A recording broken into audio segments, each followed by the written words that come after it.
Tune, keti king balen ning porak, imalu. Gusto ka ken abe. Formal neng pepakilala king mumunang pamikatagon, ing Lunes Malinis campaign ning Eco Protective Management Corporation o EPMC.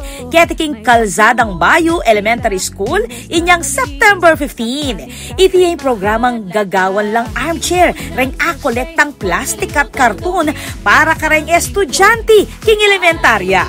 Ing programa, peni mo na ng EPMC President Alain Tan, kaya bereng mestra, pengari, estudyante at opisyal ning barangay. Ang Lunes na malinis, magbibigay daan. Kaya halina't makilahok, sama-sama magkaisa. Lalam ning 3C principles o clean, collect at contribute. Balang 8 kilo ning basura, tutumbas, meto nga matibeng armchair para kareng eskwela. Ing kapitan ning amanwang barangay ba, maswelo king programa, lakwas at aminado iti na metong kareng arapandang problema, reng mibabarang plastic sachet kareng kanal at pinadagusan danom. Ito niya pong maragula bagay kaya kaming barangay para mabawasan po yung kaya kaming basura. Dahil po yung kaya kaming basura, katunayan, maragul po yung salang malilari. Kabundok po yung basura, yung saraya po yung dalanin danom. Medlok po yung danom kung anong pale, kaya mamanyira.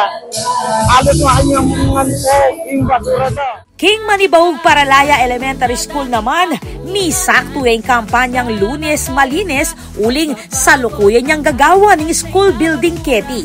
Keti lakano kailanganan, reng bayong luklukan dareng magaral. We're ongoing construction ngayon. They are building 12 rooms, classrooms. Actually, walang mga ano daw yun, mga tables and chairs.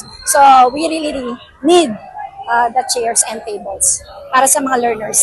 Saktong-sakto po yung pagdating nyo dito kasi yung mga bata po dito, sobrang dami. Big school po kami pero marami yung mga enrollment, kulang yung mga rooms namin, kulang yung mga upuan ng mga bata. So, we really need the chairs and tables. Ing roll out king Porak partine ning mas malawak ka kampanya ning EPMC ame gumpisana king syudad ning San Fernando, Angeles at Mabalacat ngening 2025. Libu-libong kilo ning basura na ing misalba ibat kareng landfill at milipat kareng classrooms. Simple mo ing mensahe ning EPMC nung misasan metong agyuyang solusyonan ing problema king plastic waste at kakulangan kareng luklukan kareng pampublikong eskwela.